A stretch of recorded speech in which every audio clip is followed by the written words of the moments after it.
गांव में एक सेठ और सेठानी रहते थे। वो बहुत ही धार्मिक प्रवृत्ति के थे और गणेश भगवान के अनन्य भक्त भी थे। वे दोनों बिना चूके हर बुधवार गणेश जी का व्रत रखते थे और शाम को 11 ब्राह्मणों को भोजन खिलाने के बाद ही अपना व्रत खोलते थे। लेकिन सेठ और सेठानी की कोई संतान नहीं थी। इस विषय पर परिवार और गाँव के लोग आपस में कानाफूसी करते थे। अरे देखो, वो जा रही है वो सेठानी, वो बांझ, शादी हुए इतने साल हो गए हैं पर आज तक एक संतान पैदा नहीं हुई। हाँ बहन, सही कह रही हो, मैं तो इसके पास भी अपने बच्चे भटकने नहीं देती। मनहूस है ये, मनहूस। ऐसी बातें सुनकर सेठ और सेठानी बहुत दुखी होते थे। एक बुधवार के दिन सेठ और सेठानी गणेश जी की पूजा संपन्न करके मंदिर से बाहर आ रहे थे। तभी उन्हें सीढ़ियों पर एक छोटा सा बच्चा अकेले बैठा हुआ दिखा। बच्चे को देखते ही दोनों उसके पास गए और पूछा, अरे बेटा, तुम्हारे माता पिता कहाँ हैं और तुम कहाँ से आए हो? लेकिन बच्चे ने अभी तक ठीक से बोलना नहीं सीखा था, इसलिए वे बोल नहीं पाया। वे दोनों बच्चे के पास शाम तक बैठे रहे। तब तक पंडित जी और सेठ जी ने नौकरों ने आसपास जाकर बच्चे के माता पिता को खोजने की कोशिश की, लेकिन उन्हें बच्चे के माता पिता या बच्चे खोने की कोई भी खबर नहीं मिली। फिर पंडित जी ने सेठ और सेठानी को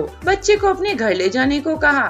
देखिए सेठ जी, इस बच्चे के माँ बाप का तो कुछ पता नहीं चला और इसे यहाँ छोड़ना सही नहीं होगा। आप इसे अपने साथ ले जाइए। हाँ, अगर बच्चे के माता पिता यहाँ आते हैं तो मैं उन्हें आपके पास ले आऊँगा। ठीक है पंडित जी। सेठ और सेठानी खुशी खुशी उस नन्हे बालक को अपने साथ अपने घर ले आए। सेठानी ने बच्चे का नाम अपने आराध्य भगवान गणेश जी के नाम पर गणेशा रखा और बड़े लाड प्यार से उनका लालन पोषण किया। कुछ दिनों बाद उसी गांव में एक ठग पति पत्नी आए। उनका इरादा गांव के सबसे अमीर आदमी को ठगने का था। वे दोनों ठग गणेश मंदिर की सीढ़ियों पर बैठे सोच विचार कर रहे थे। कुछ समय बाद वहाँ पर पंडित जी आए और गांव में अनजान लोगों के देखते ही उन्होंने पूछा, अरे भाई साहब, आपका क्या बच्चा खो गया है? दोनों ठग तो चोरी चकारी के बहाने ढूंढ ही रहे थे, इसलिए उन्होंने तुरंत हाँ कह दिया। हाँ हाँ पंडित जी, हम अपने बच्चे को तलाश रहे हैं। वो गुम गया है। हम तो उसे खोज खोज कर परेशान हो गए हैं। आपने देखा क्या उसे? चिंता की कोई बात नहीं, आपका बच्चा एक सेठ जी के घर पर पल रहा है। चलो, मैं आपको साथ ले चलता हूँ। पंडित उन दोनों को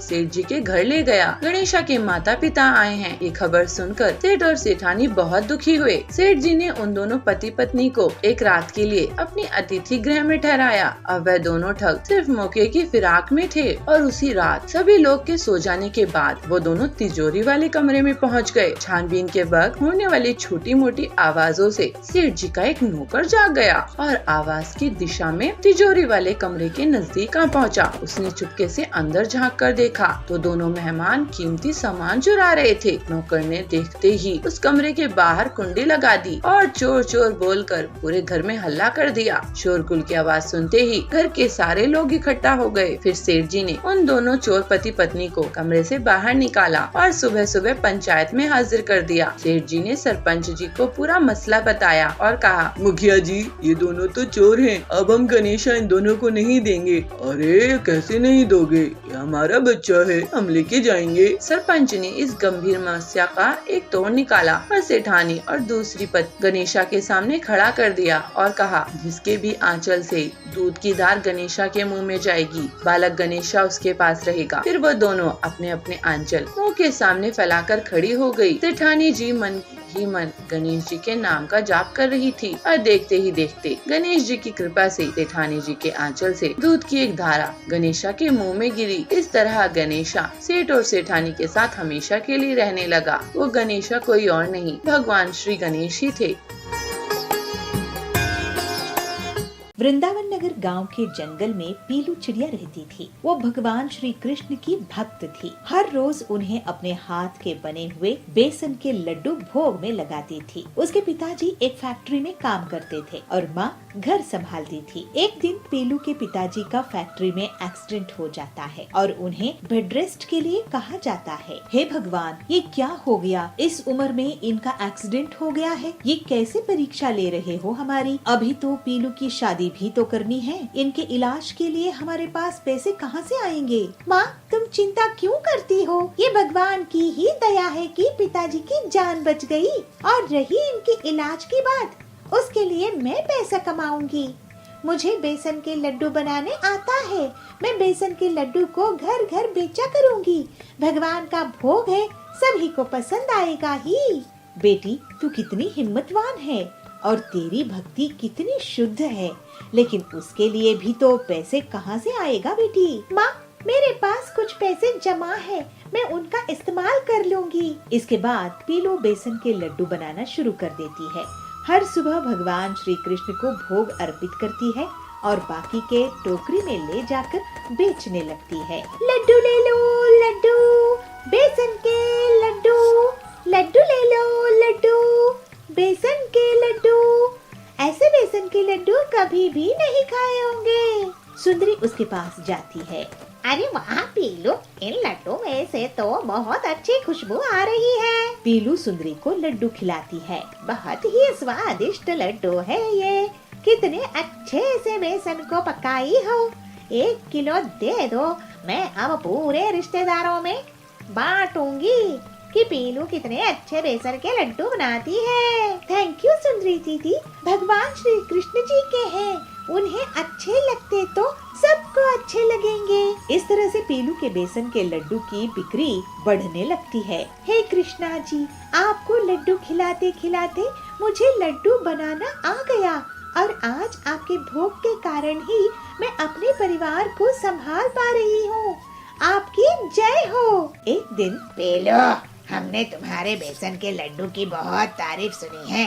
2 दिन बाद मेरे बेटे का जन्मदिन है, मुझे 20 किलो लड्डू चाहिए। तो जाबाज को पीलू ऐसे कहती है। जाबाज जी, ये तो बहुत खुशी की बात है, मैं आपको 20 किलो लड्डू बनाकर दे दूंगी।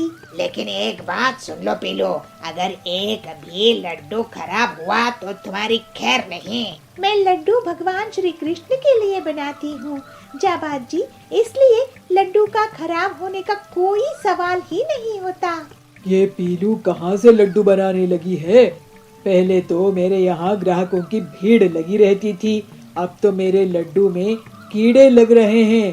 पीलू के बेसन के लड्डू को खराब करना ही होगा, जिससे जाबाज इसको पीट देगा। उस रात पीलू जाबाज के लिए लड्डू बनाने की तैयारी कर रही थी।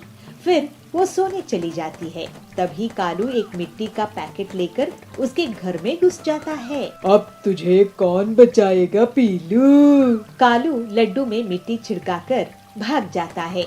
अगले सुबह पीलू देखती है, अरे मेरे बेसन में इतनी मिट्टी कहाँ से आ गई? मैंने किसी का क्या बिगाड़ा था? हे कृष्ण जी, आपको अब मैं भोग कैसे लगाऊंगी? मुझे जाबाज के ऑर्डर की चिंता नहीं है, मुझे तो आपको लड्डू खिलाने हैं। फिर पीलू रोने लगती है, लेकिन तभी भगवान श्री कृष्ण उसे दर्शन देते हैं। पीलू रो मत, मैं हूँ ना तुम्हारे लिए। कृष्णा जी, आप इतने प्यार से तुम मुझे लड्डू का भोग लगाती हो, मैं तुम्हारे प्यार के कारण ही आया हूँ। पीलू, तुम निश्चिंत होकर बेसन के लड्डू बनाओ।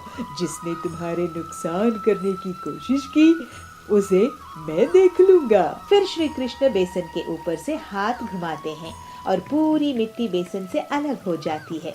फिर पीलू भगवान श्री कृष्ण पर ध्यान लगाकर बेसन के लड्डू बनाना शुरू कर देती है।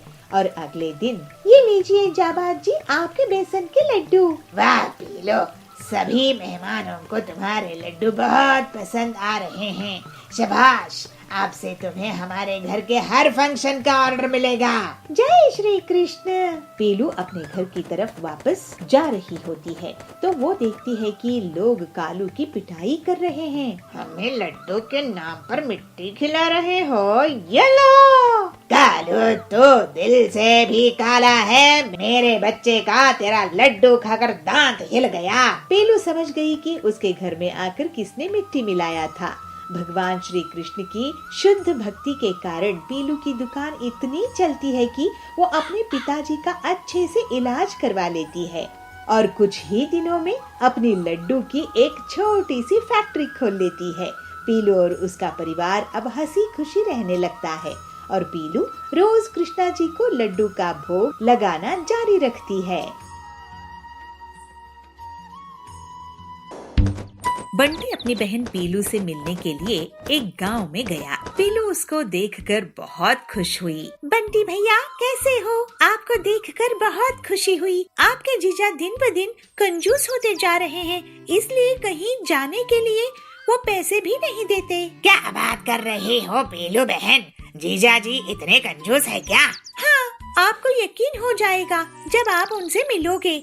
अभी आते ही होंगे आपके जीजा जी। तभी वहाँ पर बबलू जीजा जी पत्तों के कपड़े पहनकर आते हैं और उनके साथ उनके दोनों बच्चे भी पत्तों के कपड़े पहन के आते हैं। अरे जीजा जी, आपने तो कपड़े ही नहीं पहने हैं, ये पत्तों को ढक कर क्यों घूम रहे हो?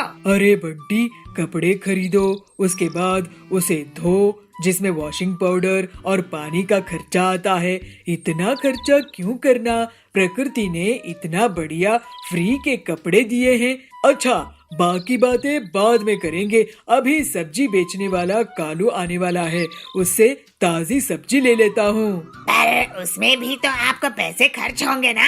तुम देखते जाओ अपने जीजा जी का कमाल। फिर कालू के ठेले से बबलू कुछ सब्जियों को अपने घर के पीछे फेंकने लगा। अरे इतनी खराब सब्जियाँ, इन्हें तो इस ठेले में होना ही नहीं चाहिए। अरे तुम इतने फेंको मत, नहीं खरीदना है तो मत खरीदो।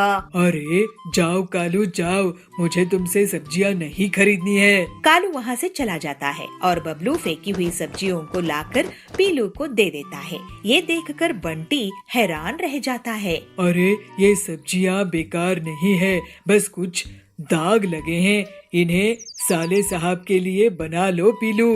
ऐसे ही जब वो सब खाने के लिए बैठते हैं तो सब्जी कम और पानी ज्यादा था। अरे दीदी, सब्जी तो इसमें है ही नहीं। इतनी ही सब्जी डालने की इजाजत है तुम्हारे जीजा जी से। इससे ज्यादा सब्जी इस्तेमाल करूंगी तो वो नाराज हो जाएंगे। ये सब्जी पचने में बहुत आसान है साले साहब, खाओ खाओ, जितना मन करे खाओ। बंटी अब वहाँ से जाने के बारे में सोचने लगा। जल्द से यहाँ से वापस चला जाता हूँ, नहीं तो कुछ दिनों बाद सिर्फ खाना सूंघने के लिए मिलेगा। अगले दिन दीदी मैं चलता हूँ, बहुत दिन रह लिया। बहुत दिन कहाँ भैया, 2 दिन और रुक जाओ ना। अरे तुम्हें मैं पास के पहाड़ दिखा लाऊंगा, रुक जाओ, वहाँ की गरम गरम चाय भी पिलाऊंगा। अब इतनी दूर से आए हो, इतना तो मैं तुम्हारे लिए कर ही सकता हूँ ना साले साहब। अपने जीजाजी का कहना वो नहीं टाल पाया और रुक गया। बंटी को लगता है कि जीजाजी उसको खातिरदारी करने वाले हैं। चलो, आखिर जीजाजी मुझे कह रहे हैं घुमाने खिलाने के लिए, तो मैं रुक जाऊंगा। शाम में बबलू बंटी को घर से बाहर बुलाता है। साले साहब यहाँ आओ, बैठो। अरे ये क्या जीजाजी, ये तो पत्थर है, इसमें आप क्यों बैठते हैं? और ये इतना बड़ा पोस्टर यहाँ क्यों है? अरे पहचाने नहीं क्या, मैं तुम्हें पहाड़ी दिखाने वाला था ना, ये वही पहाड़ है। अब वहाँ जाने में बहुत पैसा खर्च होता है, तो मैं अपने दोस्त से ये पोस्टर मांग कर ले आया हूँ। और ये पियो गरम गरम चाय, घर की भी बनी है, वहाँ जाकर पीने की मजा भी आएगा। और खर्च क्यों करना है इन सब में? लेकिन जीजाजी ये तो कोई घूमना नहीं हुआ। क्यों, तुम क्या चाहते हो? मैं पैसे खर्च करूं, गरीब हो जाऊं, कि पैसे बचाऊं और अमीर हो जाऊं? मैं तो कहता हूँ तुम भी कपड़े छोड़कर पत्ते पहनने लगो। ये सुनकर बंटी का सिर चकरा जाता है, वो वहाँ से तुरंत भाग जाता है। अरे ये तो भाग गया, चलो भाग भाग कर घर पहुँच जाएगा तो ट्रेन के पैसे बचेंगे। हे भगवान, कैसे जीजा मिला है।